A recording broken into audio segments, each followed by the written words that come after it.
Hello, welcome back. It seems you're ready to improve your English through stories. Feeling excited? Let's begin. Sophia sat on her bed, staring at the English book in front of her. The words blurred as her frustration grew. Why did it have to be so hard? She had been trying to learn English for over 6 months, but every time she tried to speak, the words got tangled in her mouth. She closed the book with a sigh and looked out the window of her small house in Greenhill, a quiet town where everyone spoke Spanish. The only time she ever heard English was when tourists visited, and even then, she could barely understand a word. But Sophia had a dream. She wanted to travel the world, meet new people, and have conversations with them. She knew that to do that, she had to learn English.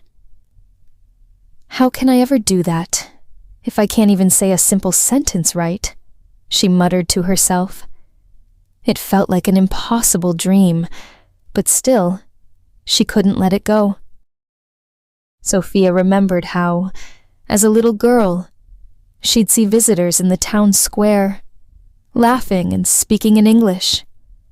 She always wondered what they were saying, imagining they were talking about exciting places and adventures. That memory stayed with her, sparking her desire to learn the language. The next morning, Sophia met up with her best friend, Maria. The two girls had grown up together and shared everything, their dreams, fears, and now, Sophia's frustrations with English. "Maria," Sophia began, as they sat on the swings in the park, "I don't think I'm ever going to learn English. I've been trying so hard, but I feel like I'm getting nowhere." Maria smiled gently. "Sophia, you're too hard on yourself. Do you remember when we started learning math? We couldn't even add without getting confused, but now we can solve equations without thinking twice. Learning English is just the same. It takes time." Sophia shook her head. "But it's different. With math, the rules don't change. But English, there are so many rules and exceptions. Why is it go, but then went for the past? It makes no sense." Maria laughed. "Languages are weird like that, but you'll get there. Why don't you try something new, like listening to English music or watching movies with subtitles?" Sophia perked up. "That's actually a good idea. I might try that. Just as good as clicking on that like button and subscribing to this channel." That night, Sophia sat in front of her old laptop, searching for English movies. She found one with subtitles and hit play. It was a romantic comedy, and though she didn't understand most of the dialogue, she found herself picking up on a few words here and there. "Hello, love, happy," she repeated the words out loud, trying to mimic the actor's pronunciation. It was fun, but still, after about an hour, her head hurt from concentrating so hard. She paused the movie and leaned back in her chair. How do people learn languages so easily? She thought.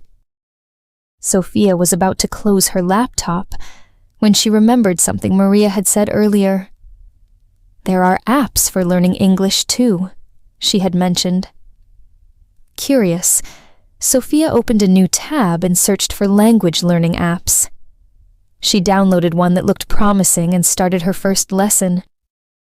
The app greeted her with a friendly voice. "Hello, let's learn how to introduce yourself in English." The lesson was simple, teaching her phrases like, "My name is Sophia," and "I am from Greenhill." Sophia repeated the sentences, feeling a small sense of accomplishment. Maybe this won't be so bad after all, she thought. The next few weeks were a mix of progress and frustration. Every evening, Sophia would sit with her laptop or notebook, practicing English phrases she had learned. She watched movies, listened to English songs, and tried speaking the words out loud. But some days felt harder than others. One particularly difficult night, she couldn't remember the simplest phrase. Where is the... Ugh, she groaned, running her fingers through her hair in frustration. She felt like all her hard work was disappearing. Her mother, hearing her struggle from the next room, knocked softly and entered. "Sophia, are you okay?" her mother asked, sitting next to her. "I just don't know if I can do this, Mama. Learning English feels impossible. I've been trying so hard, but I'm not getting anywhere."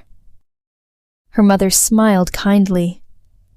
"Learning something new is never easy, Mija. But think about how much you've already learned. You couldn't say more than hello a few months ago, and now you can introduce yourself, ask basic questions, and understand simple conversations. You're doing better than you think." Sophia sighed, knowing her mother was right, but the doubt still lingered.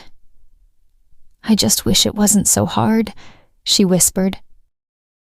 A few days later, Sophia was in the park practicing her English when an older man named Mr. Thompson overheard her. He was sitting on a nearby bench reading a book, but the sight of Sophia struggling with her English sentences caught his attention. Mr. Thompson had been an English teacher for many years and had moved to Greenhill to enjoy a quiet retirement. "Excuse me, young lady," Mr. Thompson said with a smile. "I couldn't help but notice you're practicing English. How's it going?" Sophia blushed slightly, not expecting someone to hear her. "Oh, it's going okay, I guess," she replied. "I'm trying really hard, but it's difficult." Mr. Thompson chuckled. "Learning a new language is always difficult, especially at the start. But don't worry, you're doing better than you think. Would you like some help? I've taught English for many years, and I'd be happy to guide you." Sophia's eyes widened in surprise. "Really? You're a teacher?"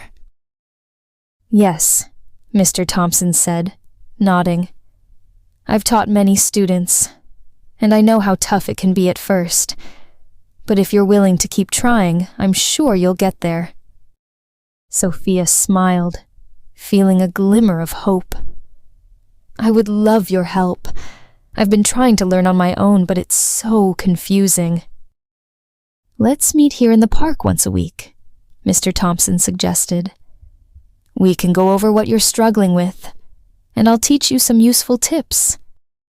And so, every week, Sophia and Mr. Thompson met under the big oak tree in the park. Mr. Thompson taught her new vocabulary, corrected her pronunciation, and helped her practice speaking. They had conversations about her favorite things, books, places she wanted to visit, and even her dream of studying abroad one day. One day, Mr. Thompson introduced Sophia to idioms. "English is full of these little phrases that don't make much sense if you translate them literally," he explained. "For example, if I say, 'It's raining cats and dogs,' I don't mean that animals are falling from the sky. It just means it's raining heavily." Sophia giggled. "That's so strange. Why would they say that?" "Every language has its own peculiarities," Mr. Thompson replied with a smile. "Learning these idioms will help you sound more like a native speaker." Sophia practiced using the idioms in sentences, though she often mixed them up at first. "It's raining. Cats and ducks?" she said, unsure of herself. Mr. Thompson chuckled. "Close, but it's cats and dogs. You'll get it in no time." As the weeks turned into months, Sophia began to notice real progress. She could understand more words when watching movies in English, and she could even follow some conversations when she overheard tourists in town. But despite the progress, there were still moments when she doubted herself. One afternoon, Sophia sat with Mr. Thompson, practicing a difficult conversation exercise. She kept stumbling over the words, mispronouncing them, or forgetting the right phrases. Frustration washed over her, and she dropped her pen onto her notebook. "I don't think I'll ever be fluent," she said, her voice barely above a whisper. Mr. Thompson looked at her thoughtfully. "Sophia, perfection is not the goal here. Progress is. You've come so far from when we first met. Fluency takes time, but every step you take is a step closer." "But what if I never get there?" Sophia asked, her eyes filling with doubt. "You will," Mr. Thompson said firmly. "You just need to keep going. Don't let the fear of making mistakes stop you. Even native speakers make mistakes. What matters is that you keep trying." Sophia nodded slowly, wiping away a small tear. "You're right," she said, smiling faintly. "I'll keep going." One day, while walking through the town square, Sophia noticed a group of English-speaking tourists. They were standing by a map, looking confused. Sophia could hear them talking, but couldn't make out everything they were saying. She hesitated, but then took a deep breath and approached them. "Hello?" she said, her heart racing. "Do you need help?" The tourists turned to her, surprised. One of them, a young woman named Emily, smiled brightly. "Oh, yes, we're trying to find the museum, but we're lost." Sophia's nerves almost got the best of her, but she remembered all the practice she had done. "The museum is that way," Sophia said, pointing down the street. "Go straight, then turn left at the second street. You'll see it on the right." Emily's eyes lit up. "Thank you so much.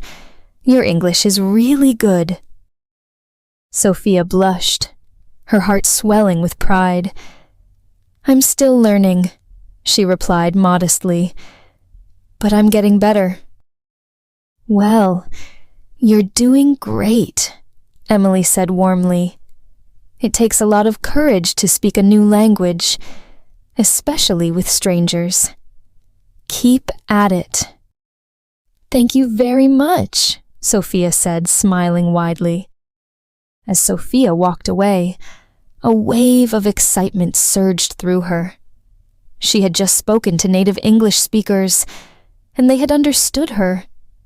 It was a small victory, but it felt monumental to her. For the first time, she felt like all the hard work, the frustration, and the countless hours of practice were paying off. Over the next few months, Sophia's confidence grew even more. She began interacting with tourists more frequently, helping them with directions, answering questions, and even holding brief conversations. Every encounter was an opportunity to practice, and every small success made her feel more capable. One afternoon, Sophia met Mr. Thompson in the park as usual, but this time she had something exciting to share. "Mr. Thompson," she said eagerly, sitting down beside him, "I had a conversation with some tourists yesterday, and they understood everything I said." Mr. Thompson smiled warmly. "That's wonderful, Sophia. I'm so proud of you. You've come a long way since we first started. I still make mistakes, Sophia admitted, but I'm not as scared of speaking anymore. It's starting to feel natural. That's because you've been practicing and pushing yourself, Mr. Thompson said. You've worked hard, and it's paying off. Remember, learning a language is like building a house. You have to lay the foundation brick by brick. There's no rush. Sophia nodded, feeling grateful for Mr. Thompson's guidance and support. Thank you for everything, she said sincerely. I wouldn't be here without your help. It was my pleasure, Mr. Thompson said, smiling kindly. But you did the hard part. You stuck with it even when it was tough. One evening, as Sophia sat in her room reflecting on her progress, she pulled out her journal. She opened to a page from months earlier, where she had written about how difficult and hopeless learning English had felt. Her handwriting was messy, her sentences short and broken, filled with frustration and self-doubt. Reading those old entries now made her realize just how far she had come. Her struggles hadn't disappeared overnight, but through persistence, they had become more manageable. She wasn't fluent yet, but she was well on her way. Sophia grabbed a pen and began writing a new entry, this time in English. Today, I helped some tourists find the museum. They said my English is good. I am proud of myself. I know I have more to learn, but I am not afraid anymore. Learning English is hard, but I am getting better every day. She paused, staring at the words on the page. They were simple, but they represented something much bigger. A journey of growth, determination, and belief in herself. Months later, Sophia's hard work opened new doors for her. She had the confidence to apply for a study abroad program in England, something she had once thought was impossible. When she received her acceptance letter, she couldn't believe it. The dream she had carried with her for so long was finally coming true. The day she left Greenhill for London, Maria and Mr. Thompson were there to see her off. I can't believe you're really going, Maria said, hugging her tightly. I'm going to miss you so much. I'll miss you too, Sophia said, her voice filled with emotion. But I'll be back soon, and we can video chat all the time, maybe even in English. Maria laughed. I'll have to start practicing then. Mr. Thompson patted her on the shoulder. You've worked hard for this, Sophia. Remember, learning never stops. You'll face new challenges, but I know you'll rise to meet them. Thank you, Mr. Thompson, Sophia said, her eyes misting. You've been the best teacher I could ever ask for. As she boarded the plane, Sophia couldn't help but reflect on her journey. The countless hours of practice, the moments of doubt, the small victories that had led her here. She had once thought learning English was impossible, but now she knew that with persistence, patience, and a little help from those who believed in her, anything was possible. Her journey wasn't over, but she had come so far from the girl who sat in her room, feeling overwhelmed by English textbooks. She had faced her fears, pushed through the challenges, and now she was living her dream. And just like she had promised herself, she would continue learning and growing, step by step, word by word.